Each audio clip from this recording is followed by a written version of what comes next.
Jail में बंद Lawrence Bishnoi ने फिर रखा मौन व्रत। गैंगस्टर की खामोशी से अधिकारियों में हड़कंप। जेल में मौन व्रत के दौरान लॉरेंस जेल अधिकारियों से इशारों में ही बातचीत कर रहा है। इधर हड़कंप इस बात का है कि जब जब लॉरेंस मौन व्रत पर रहता है तब तब कोई बड़ा कांड होता है। सूत्रों के मुताबिक जब जब बिश्नोई मौन व्रत रहता है उसका गैंग किसी बड़ी वारदात को अंजाम देता है। गुजरात की साबरमती जेल में बंद लॉरेंस बिश्नोई एक बार फिर से मौन व्रत पर है। लॉरेंस बिश्नोई हर मंगलवार के अलावा नवरात्रि में पूरे 9 दिन का व्रत रखता है। 9 दिन तक लॉरेंस बिश्नोई मौन व्रत रखता है। इस दौरान वो किसी से बातचीत भी नहीं करता है।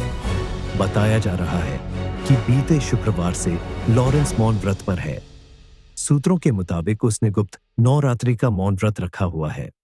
वह 12 फरवरी को व्रत खोलेगा। इसी दिन लॉरेंस का जन्मदिन भी होता है, यानी इस बार वह पूरे 13 दिन मौन व्रत पर है। दरअसल बाबा सिद्दीकी हत्याकांड की साजिश में मुंबई पुलिस ने भले ही चार्जशीट में लॉरेंस बिश्नोई को आरोपी नहीं बनाया हो, लेकिन इस हत्याकांड के बाद अहमदाबाद की साबरमती जेल में उस पर काफी कड़ाई कर दी गई है। कुछ महीने पहले दिल्ली के ग्रेटर कैलाश में नादिर शाह का मर्डर हुआ था। उस हत्याकांड की जांच में सामने आया था कि लॉरेंस साबरमती जेल में मोबाइल फोन का इस्तेमाल कर रहा था और उसी ने हत्याकांड को अंजाम दिलवाया था। हालांकि ये बात पूरी तरह से साबित नहीं हो पाई। बड़ी वारदात देने से पहले बिश्नोई रखता है मौन व्रत। फिलहाल जेल में मौन व्रत के दौरान लॉरेंस जेल अधिकारियों से इशारों में ही बातचीत कर रहा है। इधर हड़कंप इस बात का है कि जब जब लॉरेंस मौन व्रत पर रहता है तब तब कोई बड़ा कांड होता है। सूत्रों के मुताबिक जब जब बिश्नोई मौन व्रत रहता है उसका गैंग किसी बड़ी वारदात को अंजाम देता है। इस दौरान बिश्नोई किसी से बातचीत नहीं करता था, साथ ही वह अन्न भी ग्रहण नहीं करता था। माना जाता है कि जब जब बिश्नोई मौन व्रत रहता है उसका गैंग किसी बड़ी वारदात को अंजाम देता है। गुजरात की साबरमती जेल में बंद लॉरेंस बिश्नोई को खास बैरक में रखा गया है।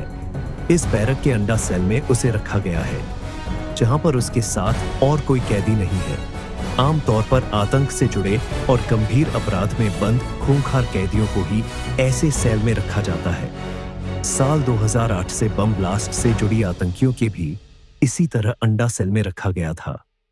यह जेल का सबसे सुरक्षित हिस्सा होता है, जहां पर बैरक और सेल के बाहर भी सुरक्षा कर्मी होते हैं। इन सेल बैरक में बंद आरोपियों से बहुत कम बातचीत का अवकाश रहता है, क्योंकि वह अकेले होते हैं। सुरक्षा कर्मी भी उनसे बातचीत में परहेज करते हैं। सुबह 6 से 12 और शाम 3 से 6 के बीच में उसे नाश्ता और खाना दिया जाता है। उसे वहां से बाहर निकलने की अनुमति नहीं है। लॉरेंस बिश्नोई धार्मिक है और वह अपने सेल में ध्यान लगाकर पाठ करता रहता है। केंद्रीय गृह मंत्रालय की मंजूरी के बिना उसे जेल से बाहर नहीं निकाला जा सकता है।